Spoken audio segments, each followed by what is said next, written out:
So I talk a little bit about startups. I don't know if I've made my feelings known, so I'm going to talk a little bit more in depth on them. Um, and this is a very strange scenario where I'm basically replacing a very old podcast, but I have new information, but I also want to make sure that I don't add too much new information, um, because that podcast also led to other podcasts, and I don't want to basically repeat. I don't want to repeat myself in this podcast and say things I've said before, even though those podcasts come after. I don't know how time works. I don't know how time works. Whatever, I'll just get into it. So, I've worked extensively in the startup space, and I just wanted to give some context or background information that's not available to people. And I find problematic that certain informations aren't withheld, but that there's a certain image to startups that is really propagated and spread out there. So people look at startups as exciting. There's a lot of energy. You get to know the CEO. It's a sort of big fish, small pond type feeling, and you know what you're working on and why. You have all the information. I mean, there's no silos or walls, right? It's not that the CEO works on the 30th floor and you work on the ground floor. Everyone likes being able to have lunch with their CEO or see them across the room. Like if I need help, I just say, hey, I don't know, Chris or whatever. There's a lot of excitement and accessibility to leadership in startups. A lot of transparency. It's hard to hide things when everyone is working in the same office, right? Um, and it's cool. Like startups don't have, they don't have a dress requirements. You can come in shorts or PJs, whatever. We don't care about how you look or where you work, right? Like you can work remotely. We just care that you get stuff done and all this stuff they say online, which is true. I'm not saying they're lying, but they make it seem like startups are the way to go, right? Like startups are breaking the old ways of working. Startups are challenging established companies. It's just a lot of it is unfortunately it's nonsense, right? I mean, I've seen too many startups where once they reach like 50 plus employees and started having a lot of regular customer interactions, they started having a dress code. A lot of startups once they got large enough, they started requiring like a larger office that cost more money. They started having people come to the office in a hybrid manner, mind you, but a lot of the benefits you get from small companies, as they grow, they start embracing the problems of the large companies, right? The accessibility you enjoyed working when you guys were 6 employees, you're going to lose when you're 25 plus, right? Right, that CEO is gonna get like an assistant. You're gonna have to start going through the assistant to have meetings with him. He's not gonna start having retreats every 3 months for mental health reasons. That was cheaper when you had 10 people. Now that you have 100, guess what? That's not gonna happen. It might happen once a year, maybe. Right? Everyone gets a MacBook and this and that. As the company grows, suddenly it's like, yeah, you get a MacBook, but instead of a MacBook Pro 16-inch, $3,000, now you're gonna get like a MacBook Air that's like, I don't know, 900,000, whatever. So it's just a lot of things attract you in the beginning, but startups are no different than companies in some regards, right? A lot of the things that attract you, they shouldn't be the only things that attract you because they can disappear so quickly, right? So I've addressed, working remotely can go away, the dress code can go away, accessibility, transparency. I mean, everyone. They can have town hall meetings when it's 5 of you at Starbucks, right? That's so easy to do. Or you guys go to Costco and have like the $10 pizza, which is amazing, and you're just sitting around the table and just like talking to each other, sharing 8 slices. You're not gonna get that once the startup grows, right? The people who are with, I don't know, Uber like 10 years ago or whenever they started, I'm sure they're not seeing the CEO as frequently now, right? It's just conjecture, but I see this glorification of startups. People love them. They love that they're so like chill and laid back. They just care that you do the work. No, at a certain point when startups become large enough and their expenses get high enough, soon they start finding ways to track you. And if not finding ways to track you, then they find ways to... I hate New York. They find ways to give you just enough work, and they get very good with the math. Like they'll know, they say, oh, I don't pay you to work 9 to 5. I just care that you get the work done. But they have you working 9 to 5. They know how long it takes to assign you 40 hours of work. They do the math, and and they use software to see this. I mean, if you get work done too quickly one week, guess what? Next week you'll get even more work.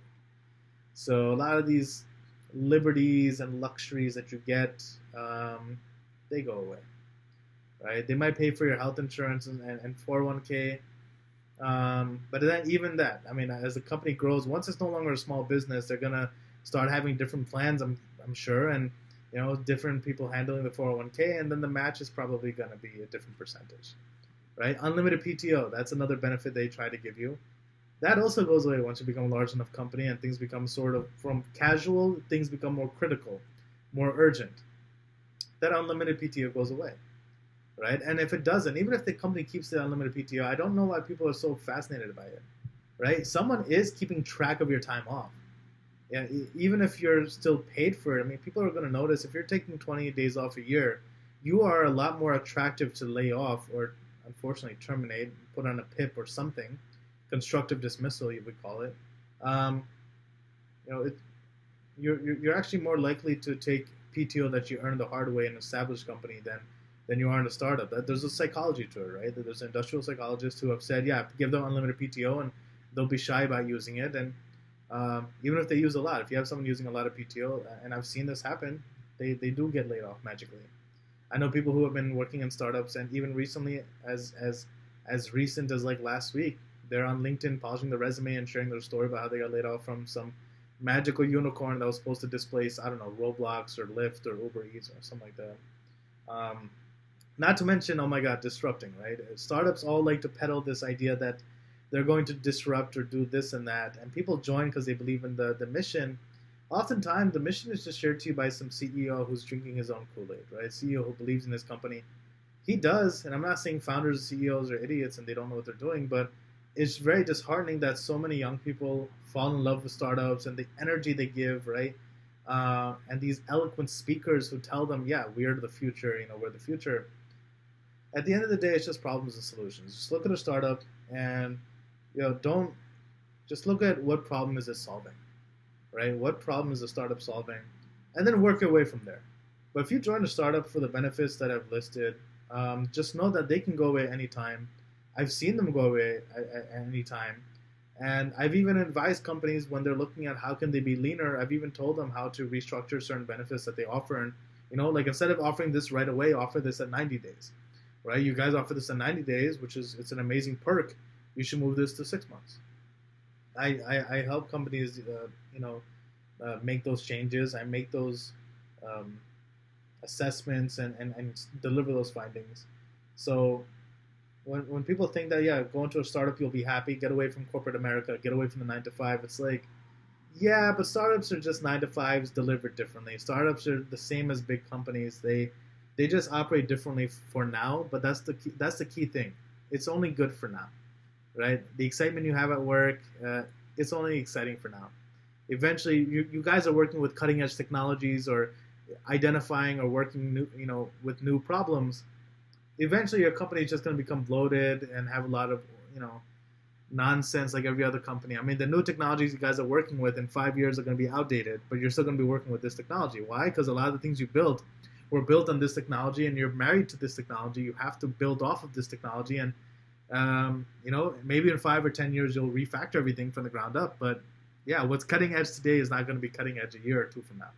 So I just felt it was worth giving some 2 cents on startups, because I see, there's some TV shows on startups and how fun and exciting it is. And yeah, they show the stressful side to it too, but I see startups who are trying to get employees laid off by the big companies, and they're trying to list all of these perks as like benefits. And yeah, they are. I'm not saying startups are evil or they all suck, but I would never join a startup just for the benefits that could so easily be changed.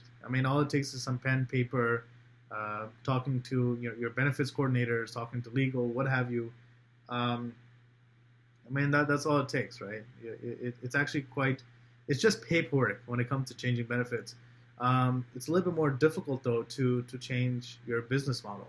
So if you change your startup, I would join the startup not because of the current benefits that they offer, which could change, but because of the product. Is this startup, are they selling something, some solution or service that is necessary, that's important, that's needed, that does not exist in the market? Or have they found a way to deliver a solution that exists in a better, more affordable way?